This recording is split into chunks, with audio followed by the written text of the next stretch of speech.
Cardiovascular disease has gone from vanishingly rare to the leading cause of death in 100 years, closely followed by cancer. Coming up fast up the tracks is dementia. They're new brand-made diseases. We need to think about root cause because we can't drug our way out of that problem. Fellow Homo sapiens, welcome to or welcome back to Epilepsy Sparks Insights. Now, we have all heard about the ketogenic diet, right? The whole hashtag keto has gone a bit wild in many trendy health spheres, which are often, to put it politely, kind of like echo chambers. So what differences can the ketogenic make to human well-being, if any, might you ask? Is it a treatment for anything? Can it help improve quality of life? And, you know, since the title of this podcast is Epilepsy Sparks Insights, can it be appropriate or can it even benefit the lives of some people with an epilepsy? Please don't forget to like, comment and subscribe to our channel. Only about 18% of our regular viewers are actual subscribers. So if you are one of the 82% that haven't yet subscribed, please do so today, because the numbers really do help us with the algorithms, which then promote the channel and to more people who aren't yet familiar with the epilepsies around the world. Now, on to our star of the week, the pharmacist who gave up drugs and became passionate about the ketogenic diet, Phillips, who is wearing purple, which is like kind of the epilepsy colour, but it also happens to be the colour of... Prolongevity, my programme. Yeah, that's right. Okay. Well, Graham, tell us about you quickly. Give us a quick snippet into who you are. So I'm famous or infamous, depending on how you looked at it, as the pharmacist who gave up drugs. So I started my life as a conventionally trained community pharmacist. We built up a group of 10 pharmacies. We won every possible pharmacy award, most of them twice. And I became very senior in my profession and took some very senior leadership roles. And despite all the awards that I'd won, I eventually ended very frustrated because as I was spooning more and more tablets into people, they weren't getting healthier. In fact, they were just getting fatter and sicker and more diabetic by the day, just less slowly, including myself. And I started to question, what is it? This isn't what I thought I came in. You know, health professionals don't come in to their profession to spoon tablets into people. They come in hoping they're going to do some real good. And I started to question it all. And I had the same thing myself. I was a fat kid who turned into a fat adult. And I remember being permanently hungry. I called it the tyranny of food. I'd be starving at breakfast. And when I'd finished breakfast, I'd still be hungry. And I'd be looking forward. So the fatter I got, the hungrier I got. The hungrier I got, the fatter I got. Yeah. And every so often I could lose the weight by starving myself and running like hell. None of it was sustainable. And I thought there must be a better way. And that kind of led me to a complete re-exploration of the science between all of this stuff. You know, why are we getting fatter and sicker and more diabetic by the day? Why is England the sick man of Europe? What's the root cause? Because all of us health professionals know that we're dealing with escalating disease. We know that. But what we don't know is, why is it getting worse and worse and worse? If you go back 100 years, there was almost no obesity. The rate of diabetes, I think they worked out that in America, 100 years ago, there'd have been 4,250 people with type 2 diabetes, right? You go to America today and virtually everyone's got diabetes. And we're not far behind in this country. So these diseases of what we call diabetes, overweight and diabetes, which are kind of a gateway disease to the dementias, the neurodegenerative diseases, cardiovascular diseases, cancer, vanishingly rare 100 years ago, pretty much unknown in the hunter-gatherer tribes that still exist, and you don't see them in mammals in the wild. Why do we not look at the root cause and address the root cause? Rather than treating symptoms. Yeah. So what we do with the modern medicine is the doctors are very, very good at the diagnosis. And the pharmacists are very, very good at finessing the drugs. But look around you, it just isn't working. There has to be a better alternative. So I went back to the root cause, and I realised basically the old adage that your grandmother told you, you are what you eat. Do you know what? Your grandma was right. And so I've completely rethought everything. So I'm now the pharmacist that gave up drugs. Having spoon tablets into people for 25 years, I'm now busy de-prescribing and getting them healthy and off the medication by changing their diet and lifestyle. And so this relates to the epilepsies, which people have probably gathered from what you've just said, but also I imagine lots of listeners are thinking, ketogenic diet, which we will get onto. But just so everyone know, we actually met or connected initially through a call regarding the epilepsies, and you noted nobody had brought up diet and how that can affect people's lives. And potentially affects seizure frequency, severity, but also the other symptoms of epilepsy, such as mental health and, potentially further on down the line, we know that people with an epilepsy are statistically more likely to develop types of dementia and stuff, but nobody mentioned this. It was just about seizures and drugs. Yeah. And they did a very, very good job of explaining the history of the drugs. There was a whole tree of the older drugs, the newer drugs, and the new drugs to come. Very impressive. But I thought at some point, someone is going to say something about nutrition, like nothing. And then at the end, you came on. Hi. And I thought, we've got a brilliant patient advocate here. Patient advocate's definitely going to talk about their diet. Nope. So I remember sending you a little thing in the chat and said, has anyone ever mentioned a keto diet to you? And you basically said, well, I'm an adult, wouldn't be appropriate. And I said, can we talk offline? Yeah, well, I don't know about appropriate, but I think it's like, as a supposed adult, generally, when we hear keto, it's likely to be that aimed at children. For instance, through Matthew's Friends, the organisation which promotes the use of the ketogenic diet largely in children, sometimes in more adults, but largely in children, and how to do that. They're really good at that. But for adults, it's kind of dope you up, let's go, and kind of that's it generally. Most centres of excellence in the treatment of epilepsy somewhere will have a nutritional approach. And it was the only approach. I mean, the relationship between epilepsy and diet has been known since the days of the Greeks. I mean, it goes back thousands of years. And they knew that if someone had epilepsy and you starved them, then it would resolve the epilepsy symptoms. But it's not a great long-term strategy, right? You could be a little bit dead from that, You could be a little bit dead. And particularly for children where nutrition and their growing is even more important. But they realised that this was research done about 100 years ago at Johns Hopkins University. What was it about starving people that reduced their seizures? And they found it was the relationship between the levels of ketones in their blood. Now, we human beings are basically dual fuel machines, like a Prius, right? It can use its battery or it can use its engine. And the trouble is we're feeding our bodies on the wrong fuel all the time. So if you get a diesel engine, you put petrol in, things don't end well. And that's kind of what we're doing. Right. So we're designed to mainly burn fat, but in a modern world, we're mainly burning sugar and carbs. And that is the root cause of all the problems. At its most simple. And often carbs that you consume, don't they often just... they become sugar? Yeah.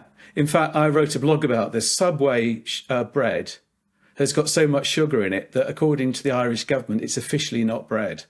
Do you know what? I tried a Subway, this was, to be fair, years ago, and I was like, I almost spat it out. It was so full of sugar. It was more like a cake with a little bit of skanky ham in it. It's exactly what it is. But look where the Subways are. They're around all the schools. So when the kids come out of school for school lunch, they're basically eating sugar for all the time. So we're not nourishing children's plastic brains. Anyway, so back at Johns Hopkins, they realised it was about the ketones, and they thought, well, we can't fast children long term. Could we come up with a fasting mimicking diet? In other words, give them a diet that would mimic the benefits of fasting without fasting. And that's where the keto diet came from. Now, a lot of people hear the word keto and they think of fad, or they hear the word keto and they think of ketoacidosis, right? Now, ketoacidosis is the very high levels of ketones that people with type 1 diabetes get, and it's potentially lethal. We're talking about levels 10 times lower than that. So they're higher levels than we normally have, but actually probably the natural levels. So more or less 0.5 millimoles and above, to give it to give it its technical term. Just for people who don't know, what is a ketone? It's a form of fuel for the body, effectively. So we all know that we can burn glucose. That's one fuel. When we burn glucose, our engine tends to misfire. So it's all done in these cells in our bodies called sort of subcells called mitochondria. When you're made your fuel, it's a bit like rocket fuel, right? If you get your family hatchback and you put some rocket fuel in it, it will get to the top of the hill that much faster, right? But then it'll blow up. So we're essentially fueling our bodies on most of the time a fuel that we're not really designed to have. Essentially, if you look at the history of 2 million years of evolution, we'd have had a high fat, high protein, very low carb diet. We'd have been mainly burning fat for fuel in the form of ketones. So ketones are the version of the fat that we use to fuel. And when we're burning that as a fuel, it's a clean burn. We don't get all the side effects and the damage isn't done. And the damage plays out in various different ways. So, it depends which body system you're talking about. If the body system is the heart, the cardiovascular system, you get damage there. If it's the brain, and you've got some brain cells not firing very well, you might be depressed. If you've got brain cells that are triggered too easily, you might have epilepsy, right? So you can kind of start to see how all this signaling and all this fueling all comes together with a single unifying theory. It's a theory of everything. And I know it sounds ridiculous. It sounds almost too simple. It does sound too simple, right? And of course, it doesn't work for the food industry. It doesn't sell stuff. Because McDonald's don't want you to know that it's poison. And it doesn't work for the pharma industry, who don't want you to say, well, you don't need to be taking a statin, just change your diet. And there's these two huge vested interests who don't want you to know some really simple truths. And, the very, very simple truth is if you eat a proper human diet, most of these man-made diseases simply go away. And so, for instance, we look at certain tribes, say in rural parts of the world. Now, I think in our conversations before, you said they tend to live longer. Is that correct statistically? So it's interesting. So while it's true to say that we're on average living longer than 100 years ago, and we assume that that's and I think life expectancy since the introduction of the NHS has increased by 10 years. Our assumption is that that's cause and effect, and it's really not. So the way I explain it, if you go back 100 years ago, life expectancy was much less, on average. Women died in childbirth, or rather women died of childbirth, and babies died in childbirth.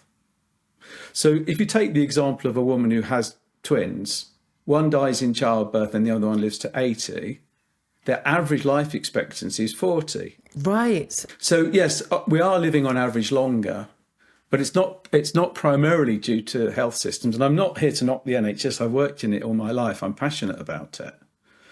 But root cause. If we can get our bodies fueled on the right fuel, and there's a question of affordability and social equity. We can talk about all of that. But just take the principle that if we can fuel our bodies appropriately, the majority of the diseases goes away. And it plays most profoundly into mental health, which has become a fascination for me. Well, same. And also just quickly to put it out there, we've been referring to the NHS, but say, in the States, for instance, people spend an absolute fortune, if they have the cash, on drugs and treatments. And I can just imagine people thinking, imagine if I didn't need to do that. Imagine how that could change my life. I'm not an expert on this. I still take medications right now.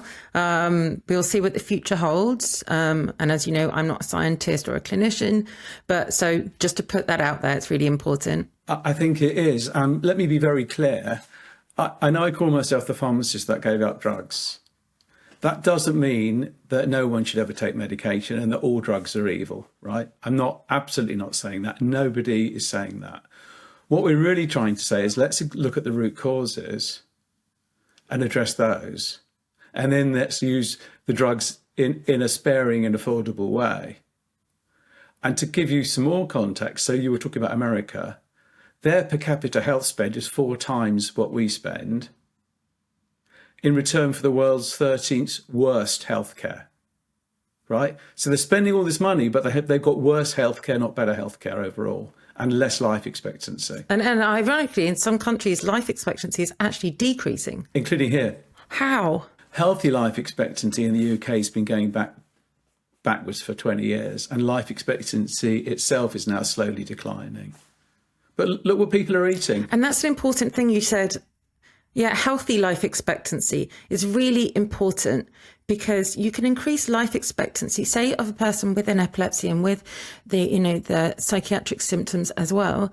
But if you're doped up on medication and you don't have a quality of life, this is just my opinion, what is the point in living longer in that situation? And we spoke about this before. I read a piece by a cancer specialist who said, if I got this particular cancer and they said I had like 2 years to live, if I didn't have treatment, and maybe 2.5, 3, if I had the treatment, I would not have the treatment. I would just go through it, have a better quality of life for those 2 years. And that's it, because the treatment was so horrific. And I'm not saying that that's the case for all cancers or any specific disease, but I think it's a really interesting angle when you're looking at different conditions and diseases. Let me tell you something that you may find interesting. So the first ever recorded heart attack in the entire world's medical literature was in 1910, right? There were literally no heart attacks recorded before 1910, right? And they knew, because they used to do biopsies, they knew, you can go back, in particular, Boston's really interesting. They've got the cause of death for hundreds of years for everyone. What they believe to be cause of death. I'm just playing it safe. But they were doing biopsies. So if people have been dying, remember now, it's the leading cause of death, right? So no one would argue that 100 years ago their medical establishment was so poor it couldn't recognise the leading cause of death. So when this heart attack was presented at a medical proscenium, everyone said, so what? Like, there's one of them. Why would we be bothered? And cardiology has gone from, cardiovascular disease has gone from vanishingly rare to the leading cause of death in 100 years, closely followed by cancer. Coming up fast up the tracks is dementia. They're new brand-made diseases. We need to think about root cause because we can't drug our way out of that problem. It reminds me of how post-temporal lobe resection, I was still having seizures, far fewer, but I've finally was like, I'm still having awful sleep. My mental health is really challenging. And so I made a concerted effort to get more sleep, and I got help with that.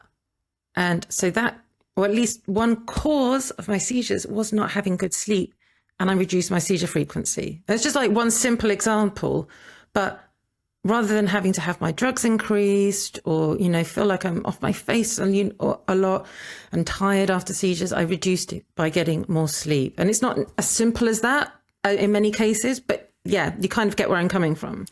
My favourite device, it's not a root sign, this is my Aura ring. I think I have to get one just for that, my sleep. So I can do that. Finger up. Mm. Yeah. For me, the biggest thing is sleep. So, as a youngster, I used to pride myself. I used to say that there'll be plenty of time to sleep when I'm dead. What I didn't realise then was you will be dead. And also likely to be heavier. It's true. So when you're short-slept, you're hungrier.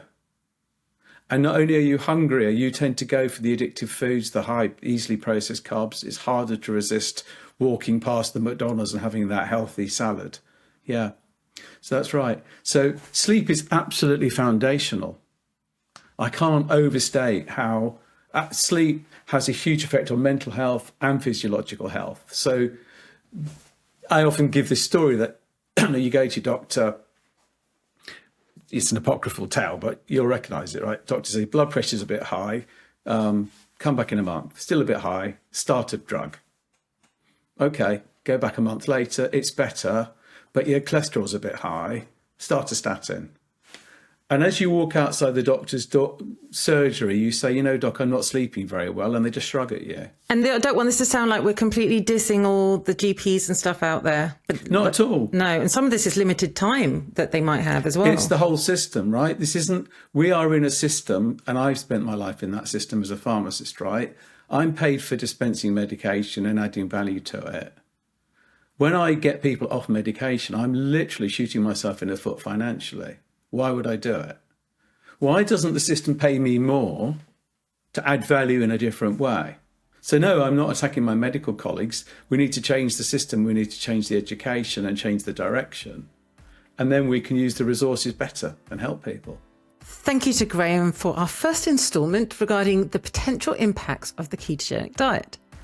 Please do remember that this episode is not clinical advice. If you or someone you know is considering the ketogenic diet as a treatment for anything, or even just a change in diet and lifestyle overall, please do run it past your GP or medical specialist first. If you haven't already, don't forget to like, comment and subscribe to the channel, and share this episode with anybody you think could be interested. And see you in next week's episode, where we will actually be continuing our chat about the ketogenic diet with the pharmacist who gave up drugs.